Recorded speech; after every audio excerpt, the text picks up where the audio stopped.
Okay, so to deepen our connection with ourselves a little bit more, let's just try on some things. You don't have to be attached to them.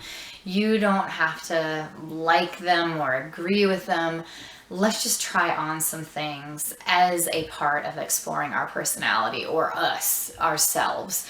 Because even when you start reading some stuff, because this is going to be like research and archetypes, that you don't like or that you don't agree with, like that's not me, that's still in that moment, you are kind of getting in more connection with yourself because you're saying what you are and what you are not. You know, they work equally that way. They still help nestle in and hold what you are, what you do think you are. So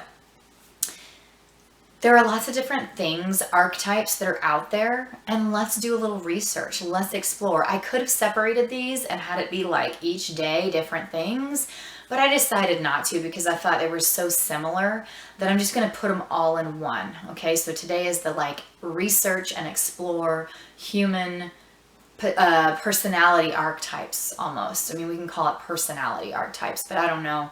It's a deeper thing than just superficial personality, but there are things like astrology. There are things like enneagrams, Enneagram, I think, enneagrams. Then there are things like Carl Jung did a bunch of research into archetypes. There are things like the goddesses and gods that are, you know, the Roman goddesses and gods, the Greek ones, like even ones that we don't often talk about that were totally in different cultures, like Native American, they have archetypes or goddesses and gods, and to some degree, you could find these anywhere. I know Asian cultures have them too. Hindu has goddesses and gods. Again, release any attachments to it. If you're like, well, I'm not the Hindu religion, so I don't want to learn about their gods and goddesses, like, whatever. We're talking about just archetypes. We're just like looking at, reading about what are these different personality types or just types that are out there. And the same with astrology or something like that. I mean, absolutely. If you're into this and you want to look up your astrology chart, sure. But make sure to look up all the little facets of it and read on, you know, not just like my sun sign or something, my one thing that's like in the newspaper, you know, monthly or whatever, every day. Don't do that. I would say like take it seriously. We're researching archetypes. But if you also are like, that stuff is lame, I'm not into that, that's fine. You don't have to look up stuff that's about you. Just look up what all the signs are. What are the 12 zodiac signs and what does each one represent? Because they're just archetypes. And so we're just researching those archetypes. And same thing with the Enneagram. You can look and see what you are and take the little quiz or whatever. Or the Myers-Briggs is another one. That's another really popular personality test. And that's where, you know, a lot of people talk about being introverted or extroverted. That's where the scale got popularized, I would say, because, you know, you can either test as an extrovert or an introvert, and you can test as a thinker or a feeler. And, you know, so there's all these different components in that one too. Look at them. Look at what they are. Take the test. Have it be something that's personal to you. See what they say about you, or just read all of them. Read all of them and all the different combinations and get a feel for what character or persona or archetype each one is. Whatever you want, or some combination thereof.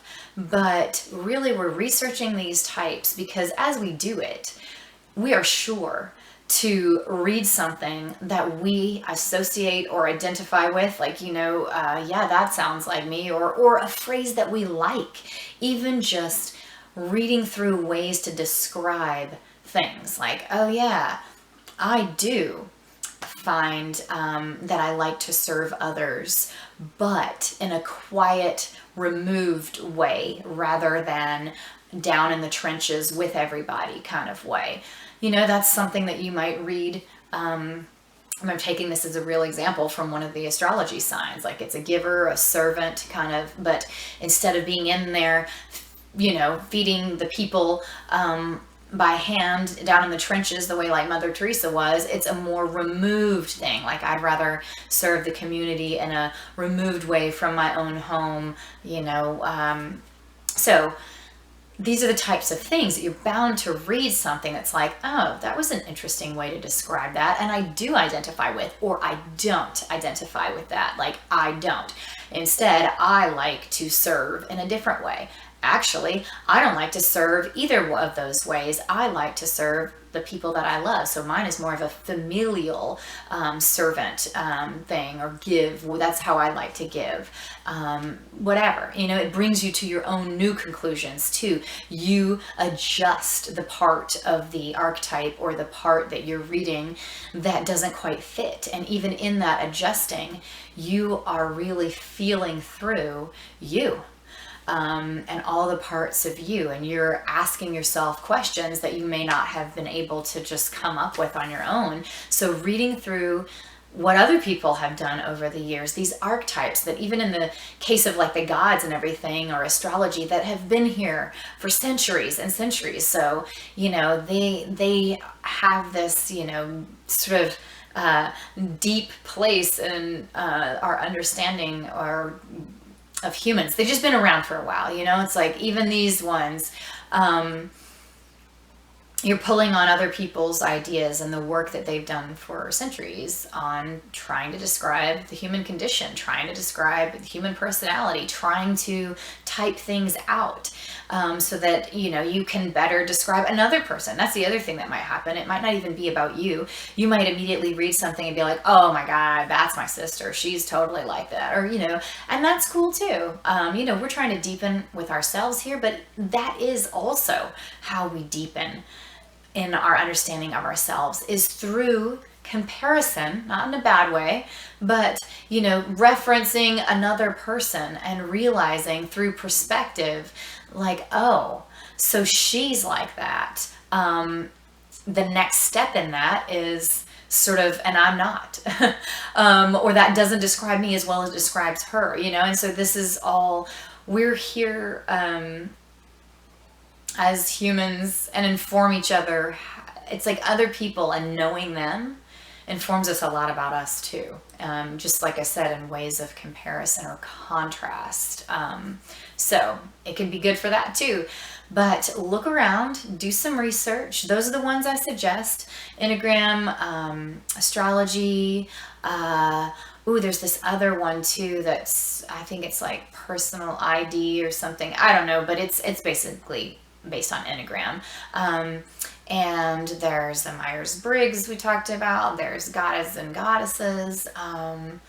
Man, any other, I had a book that was on all the different gods and goddesses. And it was really interesting because there was chapters on each one, really exploring the personality style or type. So if that interests you, go that way. But do some research. At least one or two of these. In fact, I'm going to say two, because if you just research one, you're just getting a one-dimensional view. Do two and just see how they differ. So just look into two of them at least. Read through the archetypes and ponder them a little. See which ones fit for you, which ones don't. Don't be too attached. You know, there's no reason. I'm not like telling everybody that they need to like redefine their life according to what they've read here because this is them. Like, no, I don't care. I do them for fun, and that's what we're doing here. Experimentation, fun, and whatever it can provide for us to deepen our connection with ourselves.